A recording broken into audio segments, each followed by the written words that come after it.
नमस्कार, मैं आरवी सिंह यादव और आप देख रहे हैं मेरा YouTube channel RV Singh Yadav editor. आज एक बहुत ही स्पेशल व्यक्ति के द्वारा जो बात कही गई है वो हम आपके सामने रखने जा रहे हैं। और वो बात है कि कोई भी सांसद या देश का कोई भी नागरिक क्या चीफ जस्टिस ऑफ इंडिया के खिलाफ किसी भी तरह की अभद्र टिप्पणी कर सकता है, या चीफ जस्टिस ऑफ इंडिया के जो आदेश हैं या जो कार्रवाई है उस पर कोई टीका टिप्पणी कर सकता है। इस तरह की बातें आमतौर पर इस समय भारतीय जनता पार्टी के तमाम नेता कर रहे हैं। कुछ दिन पहले जगदीप धनखड़ उपराष्ट्रपति हैं, जो संवैधानिक पद पर भी हैं, हालांकि वो सरकार की किसी भी कार्रवाई में शामिल नहीं हैं। वो उपराष्ट्रपति के पद पर हैं और राज्यसभा में वो चेयरमैन हैं। वो भी कर सकते हैं कि नहीं कर सकते हैं टीका टिप्पणी इस बात को लेकर के। और निशिकांत दुबे और एक कोई दिनेश शर्मा और एक कोई और दूसरे सांसद, तीसरे सांसद हैं, वो भी चीफ जस्टिस ऑफ इंडिया के कुछ जो आदेश हुए हैं उन पर गंभीर रूप से आरोप लगाते हुए उन्हें ट्रोल कर रहे हैं। इनके देखा देखी इनकी पार्टी के तमाम छोटे मोटे कार्यकर्ता हैं जिनकी कोई हैसियत नहीं है, वो भी चीफ जस्टिस ऑफ इंडिया के लिए उल्टा सीधा सोशल मीडिया पर बकवास कर रहे हैं। तो ये सारी चीज़ें हम इसलिए बता रहे हैं कि आपने शायद इन चीज़ों पर अभी तक ध्यान नहीं दिया होगा कि देश में सबसे पावरफुल क्या है। सबसे पावरफुल देश में संविधान है। संविधान से ही सारा देश चलता है, चाहे वो पार्लियामेंट हो, चाहे प्रधानमंत्री हो, चाहे राष्ट्रपति हो, चाहे उपराष्ट्रपति हो, देश की संसद हो। और देश का जो कार्यपालिका है उसके साथ साथ IAS, IPS और जितनी सर्विसेज हैं देश में वो सारी कंट्रोल होती हैं भारत के संविधान के जरिए। लेकिन निशिकांत दुबे का एक बयान बार बार उसी बात पर और अडिग रह कर के बयानबाजी करना कि चीफ जस्टिस ऑफ इंडिया जिम्मेदार होंगे यदि गृह युद्ध हो गया, तो ये तो मैं समझता हूँ कि उनके पास कितनी तगड़ी CID है जो उन्हें ये पता लग गया है कि चीफ जस्टिस ऑफ इंडिया के बर्ताव से या उनके आदेशों से देश में गृह युद्ध छिड़ सकता है। फिर इंटेलिजेंस ब्यूरो कहाँ है, CID कहाँ है, CBI कहाँ है, बाकी रॉ कहाँ है, और हमारी सेना की जो इंटेलिजेंस है वो कहाँ है। उनको कुछ नहीं मालूम। सब कुछ निशिकांत दुबे को या दिनेश शर्मा को मालूम है कि देश में क्या होने जा रहा है, और वो भी देश के सर्वोच्च पद पर विराजमान चीफ जस्टिस ऑफ इंडिया के कुछ प्रावधानों पे जो बात करना या कुछ जो उन्होंने आदेश दिए हैं उनको लेकर के इस तरह की बातें की जा रही हैं। तो पहले आज हम ने एक जो देश के जाने माने पत्रकार हैं दीपक शर्मा, उनके YouTube चैनल पर देश की पार्लियामेंट में जो सेक्रेटरी होते हैं, प्रमुख सचिव होते हैं, सेक्रेटरी जनरल जिनको कहते हैं, जो पार्लियामेंट में लोकसभा अध्यक्ष को और सांसदों को सबको अपनी राय से अवगत कराते हुए उन्हें अवगत कराते हैं कि पार्लियामेंट कैसे चलनी है और उसका डेकोरम कैसा होना चाहिए। उन्होंने एक छोटी सी कुछ बातें कही हैं, उनको हम आपके सामने रखते हैं। आप जो उनकी ये बातें सुनेंगे तो आप भी दंग रह जाएंगे कि ये जो लोग बकवास कर रहे हैं बाहर बैठ कर के, उनको ये हक हकूक है भी या नहीं है। तो पहले हम देखते हैं जो जनरल सेक्रेटरी रिटायर्ड लोकसभा, उन्होंने क्या अपनी प्रतिक्रिया दी है इस मुद्दे पर। हालांकि उन्होंने उपराष्ट्रपति के बयान पर कुछ भी बोलने से माफ़ी चाहते हुए कहा है कि मैं उनकी बात पर कोई टीका टिप्पणी नहीं करूंगा, लेकिन जो कानूनी रूप है वो मैं ज़रूर बताऊंगा। तो हम चलते हैं, अब उनको सुनते हैं। PDT आचार्य, ये 10 साल तक इन्होंने पार्लियामेंट चलाई है। ये स्पीकर नहीं थे, ये सेक्रेटरी जनरल थे, लोकसभा के सेक्रेटरी दीपक शर्मा सेक्रेटरी के चैनल को आकर के उन्होंने क्या बोला ये आप सुनेंगे जरूर। सरकार को, विपक्ष को, सबको सलाह देता है, स्पीकर को सलाह देता है कि हाउस कैसे कंडक्ट होगा। सेक्रेटरी जनरल रहे 10 साल। और आज की तारीख में देश में संविधान और संसदीय कानून, संसदीय परंपरा, उसके सबसे बड़े एक्सपर्ट में एक है। मैं बहुत शुक्रगुजार हूं कि आज ये आए। हालांकि साउथ इंडियन है, हिंदी बोल लेते हैं, ये बड़ी बात है। इनको सुनिएगा, बहुत स्पष्ट बोल रहे हैं। हालांकि उपराष्ट्रपति पर ये बोलेंगे नहीं, लेकिन ये जरूर बताएंगे कि उपराष्ट्रपति सही बोल रहे थे कि गलत बोल रहे थे। तो PDT आचार्य साहब को सुनिए, बहुत जरूरी है। और साथ ही साथ सुजाता पॉल को भी मैंने बुलाया है। निशिकांत दुबे की रग रग से वाकिफ हैं सुजाता पॉल, उनको भी सुनिए। और एक बड़ी तस्वीर आपके सामने क्लियर होगी, और ये भी क्लियर हो जाएगा कि 5 मई को अगली सुनवाई में होने क्या जा रहा है। मैं बहुत सिंपल सवाल कर रहा हूं आपसे। एक बहस छिड़ी हुई है, और बहस ये छिड़ी हुई है बीजेपी की तरफ से कि साहब चीफ जस्टिस संजीव खन्ना, मैं बहुत स्ट्रेट बोल रहा हूं, चीफ जस्टिस संजीव खन्ना वो संसद से पास किया गया बिल जो कानून बन जाता है उसमें कोई रद्दो बदल नहीं कर सकते, चेंज नहीं कर सकते, स्टे नहीं कर सकते। तो सबसे पहले तो हमें यह बताइए सर, क्या सुप्रीम कोर्ट अगर कोई कानून गलत बना है, क्या उस पर स्टे नहीं कर सकता? क्या उसको ये नहीं कह सकता साहब ये गलत है? मिस्टर आचार्य। तो सुप्रीम कोर्ट बिल्कुल कह सकता है कि कानून अगर गलत है तो सुप्रीम कोर्ट उसको स्ट्राइक डाउन करेगा। सुप्रीम कोर्ट के पास पावर है। जो भी लॉ बनता है, कानून बनता है, वो कॉन्स्टिट्यूशन के मुताबिक होना चाहिए। और कोई कानून ऐसा बनता है या कोई प्रोसीजर ऐसा बनाते हैं गवर्नमेंट जो कॉन्स्टिट्यूशन के मुताबिक नहीं है, तो सुप्रीम कोर्ट उसको स्ट्राइक डाउन करेगा। तो उसका सुप्रीम कोर्ट का पास पावर है, वो तो सबको मालूम है।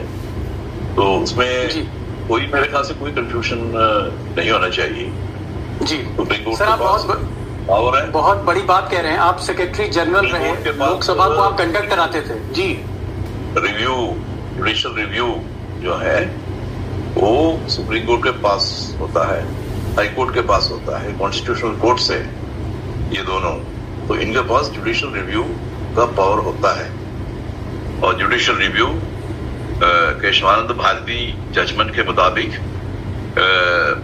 कॉन्स्टिट्यूशन के जो बेसिक स्ट्रक्चर है उसका अंग है जुडिशियल रिव्यू।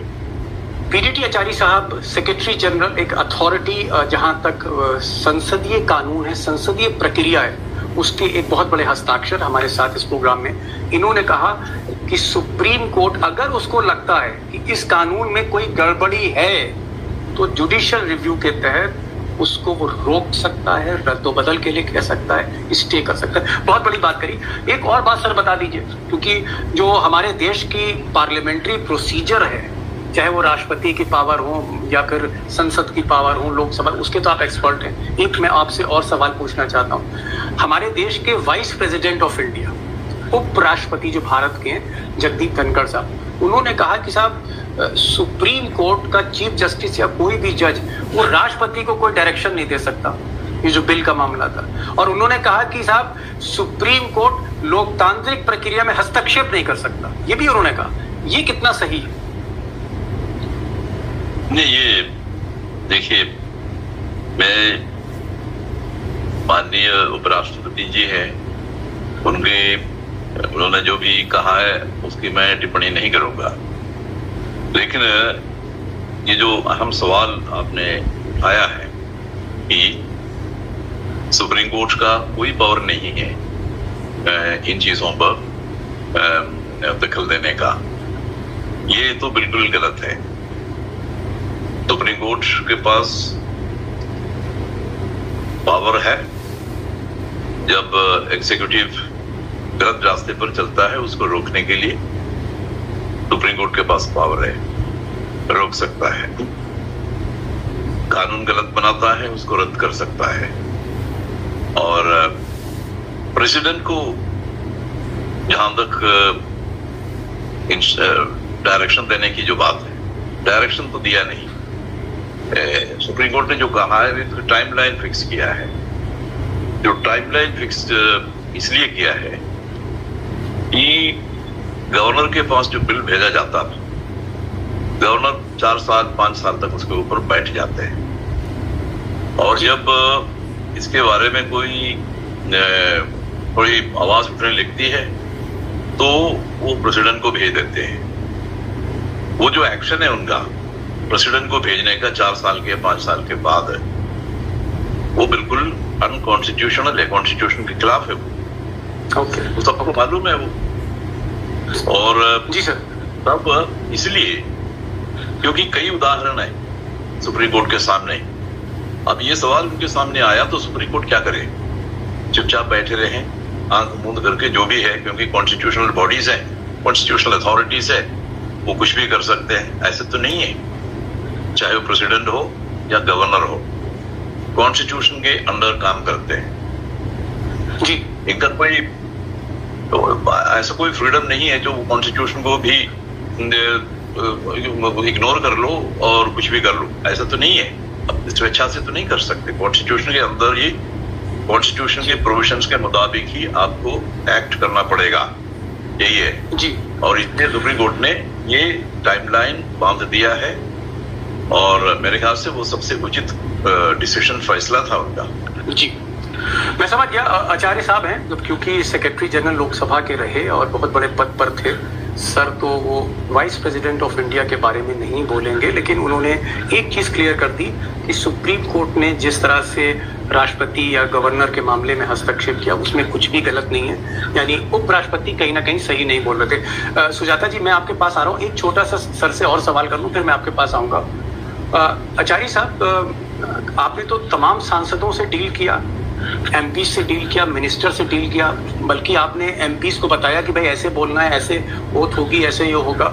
जब भी लोकसभा फंसती है तो आपसे पूछा जाता है, आप बताते हैं स्पीकर को, ये तो मैं समझ रहा हूँ। मुझे एक चीज ये बताइए कि क्या जिस तरह से निशिकांत दुबे साहब ने ये कहा कि साहब सुप्रीम कोर्ट के जो चीफ जस्टिस हैं ये पक्षपात कर रहे हैं, ये दंगा भड़का रहे हैं, ये अपने को जो है सुप्रीम पार्लियामेंट मान रहे हैं, पार्लियामेंट बंद कर देनी चाहिए, इस तरह की बातें अगर एमपी करते हैं चीफ जस्टिस के बारे में, जुडिशरी के बारे में, तो ये क्या गलत है, सही है? और संसद के अंदर नहीं, संसद के बाहर नहीं, ये तो इस तरह का कथन जो है, जो सदन के अंदर हो या बाहर हो, नहीं कर सकते, क्योंकि एमपी का ऐसा कोई प्रिविलेज तो है नहीं जिसके रहते आप इस तरह की चीजें बताएं। तो इस तरह की चीज नहीं कर सकते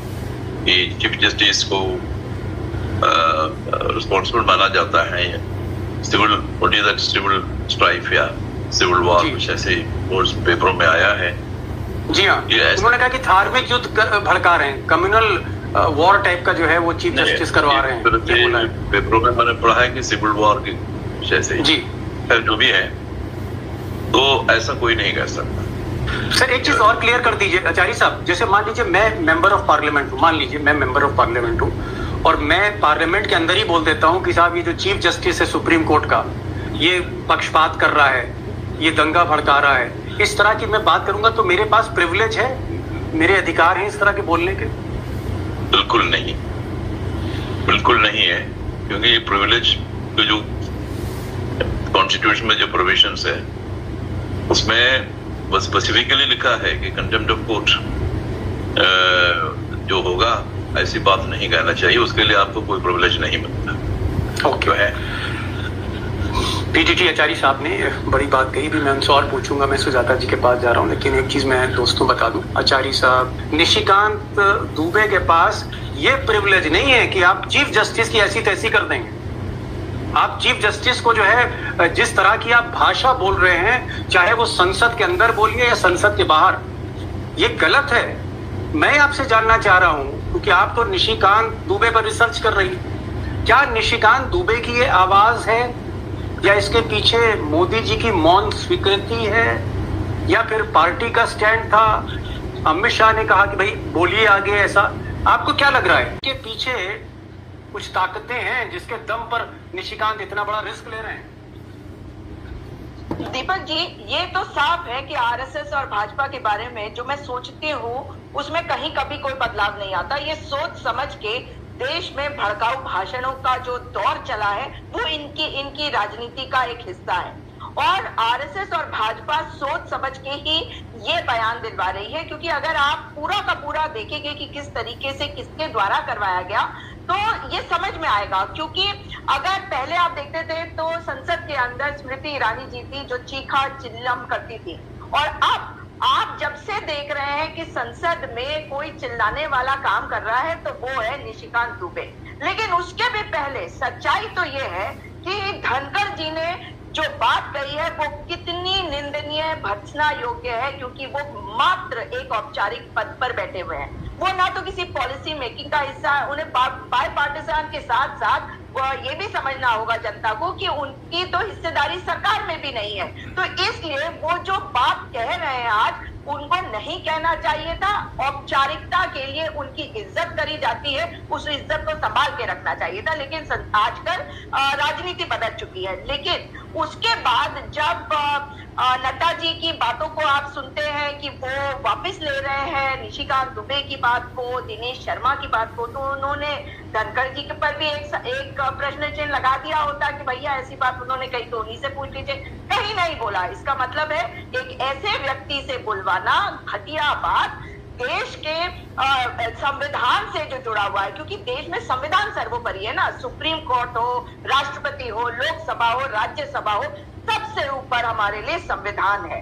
और जब धनखड़ जी ने ऐसी बात कही कि जजेस की कोई अकाउंटेबिलिटी नहीं रह गई, वो कैसे सवाल उठा सकते हैं, वो कैसे किसी चीज पर सवाल उठाकर जो लोकसभा और राज्यसभा में हो रहा है या जो राष्ट्रपति है उनसे सवाल कर सकते हैं। तो ये बता रहा है कि उनकी सोच कहीं ना कहीं एक जलेबी की तरह बनी है। निशिकांत दुबे जी ने क्या कहा? उन्होंने तो सीधे सीधे हमारे सेना को कटघरे में खड़ा कर दिया भाई। क्योंकि जब वो बात कर रहे हैं आज, तो उनके पीछे की हिस्ट्री को देखने के पहले ये समझना पड़ेगा कि पहली बार किसी ने एक चीफ जस्टिस के नाम को लेकर, सुप्रीम कोर्ट के नाम को लेकर कहा है कि वे गृह युद्ध फैलाने की कोशिश में लगे हैं। आप बताइए कि गृह युद्ध हमारे देश में कौन फैला रहा है? फैला तो भाजपा रही है। मस्जिदों पे चढ़कर झंडे फहराना ये कौन कर रहा है? प्रज्ञा ठाकुर याद है आपको, जब प्रधानमंत्री जी ने कहा था मैं बहुत नाराज हूं, कभी दिल से माफ नहीं करूंगा, फिर दूसरी बार एक टिकट दे दिया था।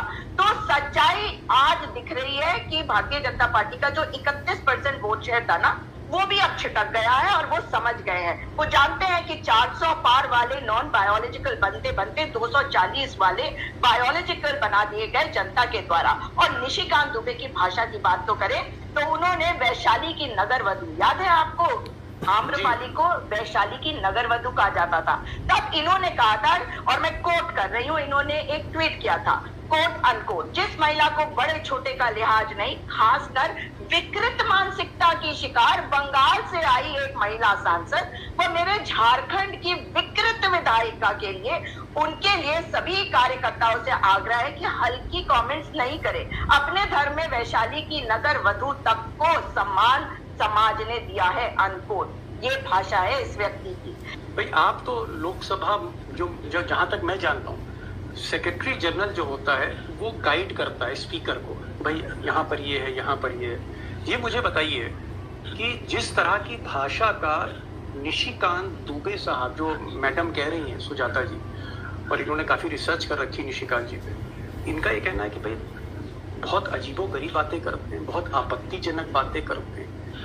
आम्रपाली बोल देते हैं। ये तो बहुत, मैं बोल ही नहीं सकता हूँ। किसी महिला को मैं नगर वधू बोल दूंगा, आम्रपाली बोल दूंगा। अगर मैं उसकी असली हिंदी करूँ लोकल लैंग्वेज में तो गाली है सीधे सीधे। इस तरह की भाषा अगर बोली जा रही है या चीफ जस्टिस को धमकाया जा रहा है, क्या स्पीकर साहब को पूछना नहीं चाहिए निशिकांत जी से, भाई सांसद से कम वो कोई एक्शन ले सकते हैं? अगर आप आज भी सेक्रेटरी जनरल होते तो आप स्पीकर को क्या कहते कि अगर इस तरह की कोई भाषा बोल रहा है बार बार? देखिए, हाउस के अंदर जो भाषा बोलेंगे, इस तरह की भाषा बोलेंगे तो इमीडिएटली वो रिकॉर्ड से निकाला जाएगा। और किसी किसी मामले में स्पीकर उससे कह सकते हैं कि आप विथड्रॉ कर लो, तो ये सब है। लेकिन माफी मांगो, रिकॉर्ड से वो तो जाएगा ही। और मैंने है, क्योंकि कॉन्स्टिट्यूशन में ये प्रावधान है कि जजेस के बारे में, उनके कॉन्डक्ट के बारे में कोई चर्चा ना करें।